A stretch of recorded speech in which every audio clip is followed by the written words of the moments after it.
Hi, everyone. Oh, that's nice. Thank you. I know normally it's unprofessional to clap, but I appreciate one of you clapping. Hey, Jimmy, Mary from Millionaire. How are you? Hi, Mary. Congratulations. Thank you for being the clapper. I'm sure. I'm definitely a clapper. Thank you. Okay, so when you're on the show and they turn to you and say, I'm doing the host question, I'm going to go to the host. What goes through your mind? I know you don't know the question or the answer. Are you thinking, shit, they called on me, or what are you thinking? I do know the question. I don't know the answer. Terror. When I look through the questions right before the show, I go, okay, I know that one, I know that one, I don't know this one, I hope they don't ask this one. And so most of the game, I'm sitting there kind of twisting, hoping they don't ask me to answer the questions I don't know. But the good news is they do seem to have a sense that I'm not that bright, and that the best case is to ask me a question about who won the Super Bowl, or how many hit singles Madonna had in 1985. Okay, switching it up to your talk show. I don't think anyone wants you to leave or retire or whatever. No, I don't know if that's true. Well, we need you. So thank you. What are your thoughts on, how long you're going to actually plug away?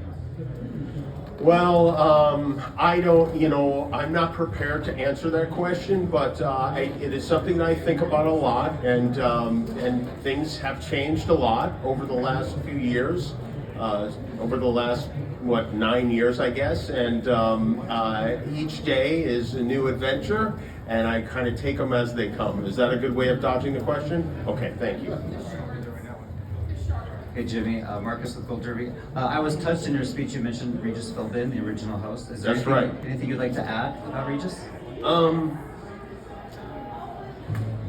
Yeah, Regis was the best at this. I don't think this show would still be on the air if Regis hadn't hosted it to start with. And he was such an unusual pick at the time. I don't think people remember that because it became such a big sensation, not just a hit, but like a cultural phenomenon, that I don't think people thought about the fact that Regis was a very unlikely choice as host for this show that became this big deal. So, it's Regis was somebody that was very nice to me, and who I liked a lot, and it is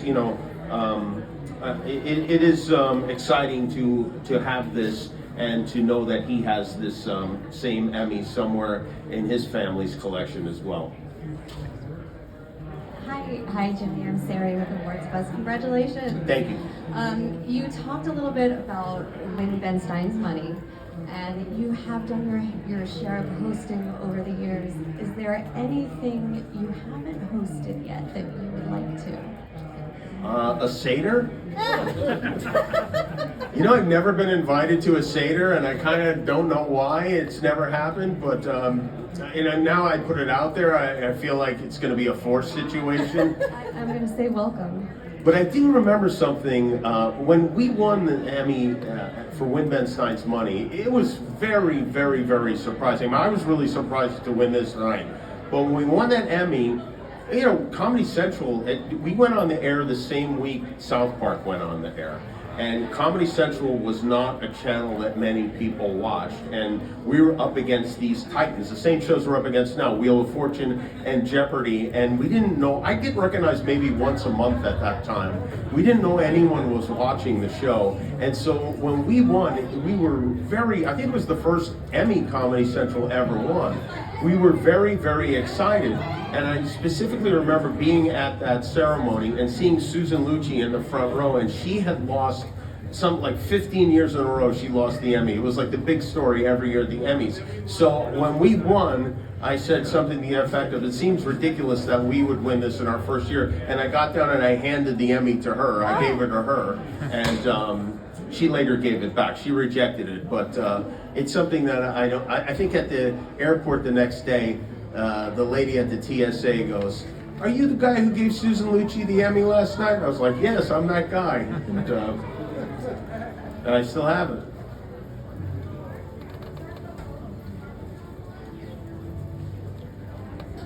You guys have one microphone back here? Wow.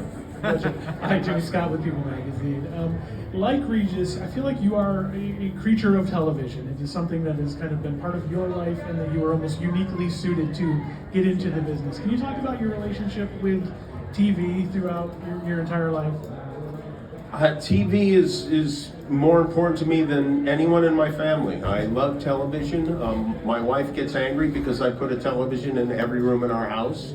One of the great moments of my life was claiming the 12-inch black and white TV we had in the living room when we finally went to Sears and got a color TV.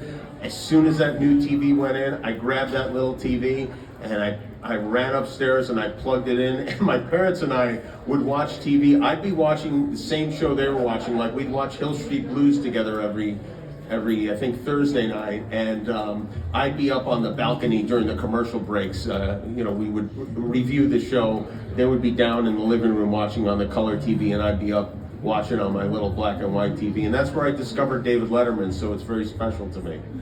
We have that in common. I also wanted to ask, we're in an era where it feels like shows like yours, shows like South Park and Saturday Night Live are holding power to account more than typical media outlets that we expected of. What does it mean to you to kind of be, I don't know, at the forefront of defending our traditional democracy?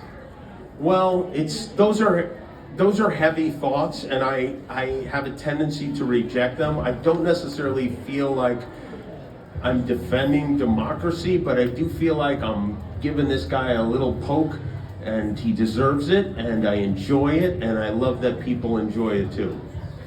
Congratulations. Thanks. There is just one mic. Okay. All right, so Jimmy. Well, you're the one, Mike? I am the one. Nicely done. Well played. So back to your love for TV. Jimmy, we've been waiting for another live in front of a studio audience. When may we ever see another one? I think it would be too emotional to do it without Norm and Lear. I don't know if my heart could take it.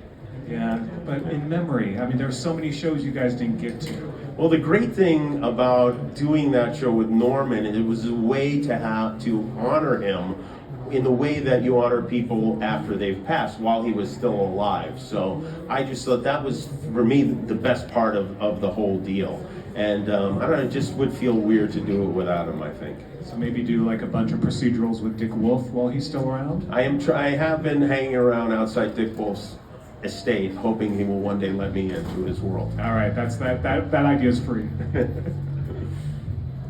All right. We good? All right. Thank you, everybody.